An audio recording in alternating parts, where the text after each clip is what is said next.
Tout d'abord, un mot de remerciement pour l'abbé Loiseau et les missionnaires de la miséricorde divine qui m'accueillent aujourd'hui. À la fin de la messe, effectivement, je suis là pour quêter, comme un bon Africain. Je suis en train de construire un monastère. Depuis 3 ans, j'ai construit une église, un bâtiment de 12 chambres, un château d'eau, l'éclairage solaire, une clôture de 1000 mètres. Et là, je suis sur un projet d'un réfectoire et d'une cuisine, un projet de 80 000 € quand même. Donc merci de nous aider dans ce que vous pourrez faire. Il est possible de donner à une association qui vous donneront des reçus fiscaux. Et puis sinon, donc à la sortie de la messe, vous avez une petite boutique de produits africains, le beurre de karité, le miel, tout ça, ça vient du Bénin. N'hésitez pas à regarder. Merci pour votre aide. Au nom du Père et du Fils et du Saint-Esprit, aujourd'hui nous fêtons la nativité de la Sainte Vierge, une grande fête dans l'Église. L'origine de cette fête, elle vient de Jérusalem. Peut-être certains d'entre vous ont eu cette chance déjà d'aller en pèlerinage en Terre Sainte. Dans Jérusalem même, vous avez une belle église, l'église Sainte-Anne. C'est à cet endroit-là où la tradition nous enseigne que vivaient Sainte Anne et Saint Joachim, les parents de la Vierge Marie. On a retrouvé donc une petite maison dans les fouilles sous l'église, et l'église qui a été construite a été dédicacée le 8 septembre, et c'est devenu donc la fête de la Nativité de la Sainte Vierge. Pour comprendre l'importance de la fête, ou plutôt comment elle s'inscrit dans le plan du salut, vous avez entendu l'évangile d'aujourd'hui. Est-ce que vous l'avez trouvé intéressant ? Naasson engendra Aminadab, Aminadab engendra Akaz, Akaz. Quand on lit cet évangile, tout d'un coup on voit sur le visage des fidèles comme un masque. Beaucoup ont du mal à trouver de l'intérêt à cette lecture. Et pourtant, cette lecture raconte la promesse que Dieu a faite à Abraham et qui se réalise avec Marie et Joseph. Donc c'est vraiment, Dieu a une parole, Dieu a promis, et la naissance de la Vierge Marie, c'est la réalisation de cette parole. Donc si on connaissait bien la Bible, en fait à chaque fois que je citais un nom, là vous auriez dû exulter de joie, sauter presque au plafond en disant « mais c'est incroyable, Dieu réalise sa promesse ». Et on le voit avec Joachim et Anne, Anna en hébreu, ça veut dire la grâce. Et vous voyez la grâce sur le tableau qui est en face de vous. Anna, elle est couchée, elle est dans son lit. C'est un peu l'Ancien Testament, comme si les grâces de l'Ancien Testament commençaient à s'épuiser. Et puis vous avez Joachim qui est debout. Il y a une servante là qui lui présente l'enfant Jésus. Joachim en hébreu, ça veut dire « Dieu se tient debout ». Et donc quand vous mettez Anne et Joachim ensemble, ça veut dire « La grâce de Dieu se tient debout ». Et donc l'engendrement, Anne et Joachim vont donner la vie à cette petite fille, la grâce qui se tient debout, ça sera l'Immaculée Conception, ça sera la Vierge Marie. Dans ce contexte-là, il est facile de parler de l'évangélisation. Vous voyez, donc je suis au Bénin depuis 3 ans. C'est un pays qui a été évangélisé au sud il y a simplement 160 ans. Moi, je suis plus au nord, à 450 km au nord. Nous fêtons cette année les 75 ans d'évangélisation du diocèse de Parakou. Tout est nouveau. Et on est à majorité musulmane, là, plus de 60% de musulmans dans le diocèse de Parakou. Ce qui nous permet d'évangéliser, c'est la Vierge Marie. En fait, on arrive, et la Vierge Marie est comme une clé qui ouvre les cœurs et qui permet de répandre l'Évangile. Peut-être une petite histoire pour comprendre l'importance de la Vierge Marie. C'est un jour Jésus qui se balade au paradis, et puis vraiment, à certains moments, il est étonné de voir tel ou tel personnage en disant « mais c'est pas normal, ils n'ont rien à faire au paradis, ils n'auraient pas dû rentrer ». Jésus inquiet va voir Saint Pierre qui est à la porte en lui disant « Saint Pierre, comment ça se fait que tu as laissé rentrer ces gens-là » Saint Pierre est désolé en disant « Très Saint-Père, vraiment je garde les clés, je fais attention, je filtre, je suis désolé ». Jésus se fâche un peu en disant « La prochaine fois, attention, je change de portier ». Il revient quelque temps après, et là, de la même manière, il voit des gens qui n'ont rien à faire au paradis.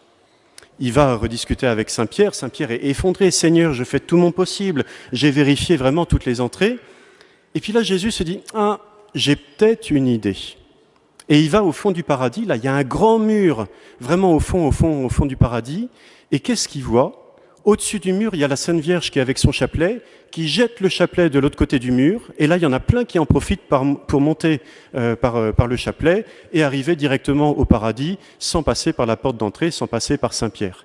Mais vous voyez, c'est vraiment le rôle de la Vierge Marie, c'est ayez cette dévotion, ayez cet amour de la Sainte Vierge, elle nous aide vraiment à rentrer au ciel. Elle nous donne le moyen facile de rentrer au ciel, elle est vraiment la médiatrice de toute grâce. Et je le vois depuis 3 ans au Bénin. Alors, le Bénin, c'est un petit pays, 700 km du nord au sud, 150 km de l'est à l'ouest. C'est un pays qui est 5 fois plus petit que la France, 6 fois moins peuplé, et il y a un accueil de la foi chrétienne qui est extraordinaire. À l'époque, il y a 160 ans, c'était les animistes qui étaient là, avec quelque chose d'un peu pessimiste dans les religions traditionnelles africaines. C'est-à-dire qu'ils ont vraiment le culte des ancêtres, le culte des anciens, mais les anciens, une fois qu'ils meurent, donc on les vénère, mais ils restent dans un endroit qui est fermé, et on leur offre un culte, mais finalement, il n'y a pas d'espérance. Quand le christianisme est arrivé, ils ont dit, les anciens, on sait où ils vont. Le Christ est arrivé, il est mort, il est ressuscité, il a ouvert le ciel, et vos anciens, maintenant, ils peuvent aller au ciel, le ciel est ouvert. Et là, ça a donné une espérance aux Africains qui étaient dans leur religion traditionnelle, et alors on baptise vraiment à tour de bras. Vous voyez, par à coup, donc on va fêter en janvier prochain les 75 ans d'évangélisation du diocèse. Les premiers missionnaires sont arrivés simplement il y a 75 ans. Voilà. Depuis que j'y suis, depuis 3 ans, chaque année, 2 paroisses sont créées, 2 paroisses nouvelles sont créées. Dans toutes les paroisses, il y a au moins 200 catéchumènes qui se préparent au baptême.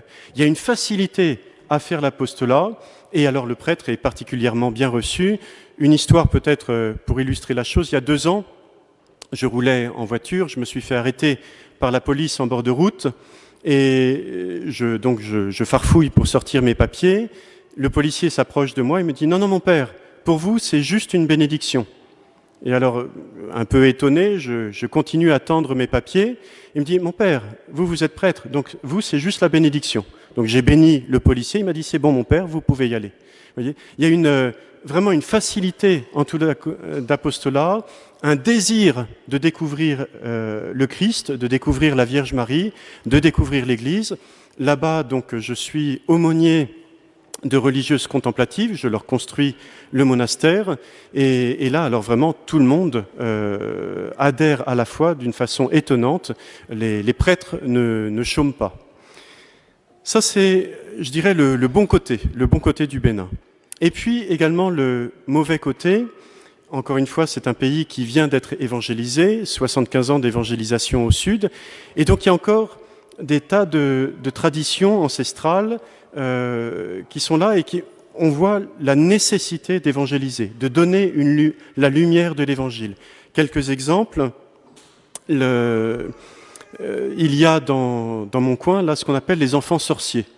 Les enfants sorciers, c'est des enfants qui naissent à l'envers par le siège, et ils sont censés alors porter le mauvais sort à l'ensemble du village. Donc il y a généralement quelqu'un du village qui se dévoue vraiment pour le bien commun du village, qui prend l'enfant, qui va dans la brousse et qui le supprime. Ce qui explique pourquoi là-bas la plupart des religieuses et des prêtres ont des enfants autour d'eux. Ce sont en fait ces enfants sorciers qui normalement auraient dû être supprimés, et l'Église, les prêtres, les religieuses les récupèrent et les prennent comme tuteurs autour d'eux. Si un jour vous avez la chance de venir me visiter au Bénin, à Parakou, vous verrez à l'évêché, dans l'évêché, il y a une 30aine d'enfants qui vivent. Le soir, quand vous êtes au dîner avec l'évêque, il y a 30 enfants qui sont à table, et ce sont tous des enfants sorciers, donc ils sont censés porter le mauvais sort, et au contraire que l'évêque a accueilli pour montrer qu'il n'y a aucun danger, qu'on peut les prendre. Encore l'illustration de la nécessité d'évangéliser. L'année dernière, donc, avec les sœurs, on a un terrain de 43 hectares, là, sur lequel je construis le monastère. Il y avait un gardien, son fils aîné de 20 ans, a kidnappé une jeune fille de 14 ans pour en faire sa femme. Alors, c'est deux familles catholiques, mais dans cette tradition, dans cette ethnie, en fait, la génération d'avant, probablement, l'autre famille avait kidnappé la tante, et donc là, le garçon, il récupère simplement le bien pour sa famille en kidnappant cette jeune fille de 14 ans qui était scolarisée. La loi au Bénin, normalement, punit ça, mais on voit, il y a plein de gens ont essayé d'intervenir, et le jeune garçon justifiait la chose. Alors, il vendait de l'essence frelatée là, en bord de route, et il disait, si elle continue l'école, malheureusement, elle deviendra trop intelligente et elle voudra plus de moi plus tard. Donc on est encore dans ces situations. L'évangile a vraiment besoin d'être apporté. Nous, on a besoin de la joie et de la foi des Béninois, et eux, ils ont encore besoin, finalement, d'approfondir l'évangile. Et puis, plus grave que ça, et c'est vraiment la raison pour laquelle l'évêque, à l'époque, m'a appelé il y a 3 ans, il m'a dit, j'ai besoin d'un vieux prêtre, d'un prêtre âgé. Alors il faut penser que dans le diocèse, tous les prêtres ont 10 à 15 ans de moins que moi, pour les plus âgés. C'est vraiment une nouvelle église. Et donc ils ont besoin un peu d'un style sacerdotal pour montrer comment être prêtre. Et puis surtout, donc en me nommant aumônier des contemplatifs de Jésus Eucharistie et en me demandant de construire leur monastère, c'est cet évêque qui sait la nécessité de construire un monastère, un lieu de prière. Pour illustrer la chose, cette histoire, c'est un jour Dieu qui se fâche avec les hommes, il en a marre d'être sollicité dans les prières, c'est toujours pour des guérisons, pour de l'argent, pour la réussite aux examens. Dieu aimerait de temps en temps être simplement aimé pour lui-même, adoré, loué. La plupart des prières qu'on lui adresse, c'est toujours avec le désir de quelque chose pour nous-mêmes. Et de se dire vraiment, les hommes, j'en ai marre. Je veux trouver un lieu où pendant un certain temps, je serai loin des hommes, ils arrêtent de m'embêter avec toutes leurs prières intéressées. Il réunit la cour des anges et il dit aux anges, donnez-moi une idée, je veux trouver un lieu où l'homme n'est pas.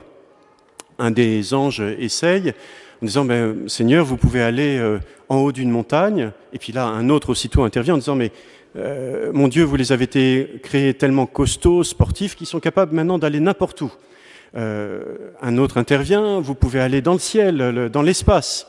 Et puis un autre intervient, mais mon Dieu, vous les avez créés intelligents, ils construisent des fusées, des satellites, ils sauront vous retrouver. Au fond de la mer, la même chose. Grand silence dans la cour des anges. Et puis à un moment, il y a un ange qui a une idée, qui dit, ah, mon Dieu, là je sais. Il y a un lieu où les hommes ne sont pas. Ils y sont jamais. Ils sont tellement dans le bruit, dans le mouvement, dans le matérialisme que si vous allez au fond du cœur de l'homme, au centre de son cœur, vous serez tranquille, là il n'y est pas. Vous voyez ? Et c'est pour cette raison que l'évêque m'a fait venir, là, surtout qu'il a le désir de fonder un monastère de contemplative, en disant, et c'est comme ça qu'il m'avait accueilli il y a 3 ans, il m'avait dit, vous les Blancs, vous vous êtes fait avoir. C'est-à-dire le matérialisme est arrivé, et en fait, vous êtes complètement dans la recherche des biens matériels. Vous avez perdu cette intériorité, vous avez perdu cette vie de prière. Or, l'avantage, c'est que pour l'instant, c'est en train d'arriver. Vous voyez, à Parakou, 250 000 habitants, c'est une grande ville. Les quartiers commencent à être électrifiés les uns après les autres. Dès qu'il y a l'électricité qui arrive, quelle est la première chose que les gens installent dans leur maison? C'est la télévision. Pour vous donner un peu une idée du niveau de vie, il y a le PIB par habitant, produit intérieur brut par habitant. C'est-à-dire on prend toute la richesse du pays, on divise par le nombre d'habitants. La France, on est à 44 000 $ par habitant. Au Bénin, on est à 2 300 $ par habitant. Vous voyez, c'est vraiment un autre niveau de vie. Eh bien, dès que les gens ont de l'argent, dès que l'électricité arrive, c'est pour installer la télévision. Et dans les rues de Parakou, tous les carrefours, vous avez des vendeurs de décodeurs Canal+. Vous voyez, il y aurait 1000 choses à faire avant, et en fait, c'est déjà la télévision qui arrive avec toute cette modernité et tous ces biens de consommation, finalement, qui détournent de Dieu. Donc l'évêque dit, nous, les Africains, on n'a pas encore perdu. L'Europe, ça y est, vous avez perdu, vous êtes déchristianisés. Nous, en Afrique, on n'a pas encore perdu.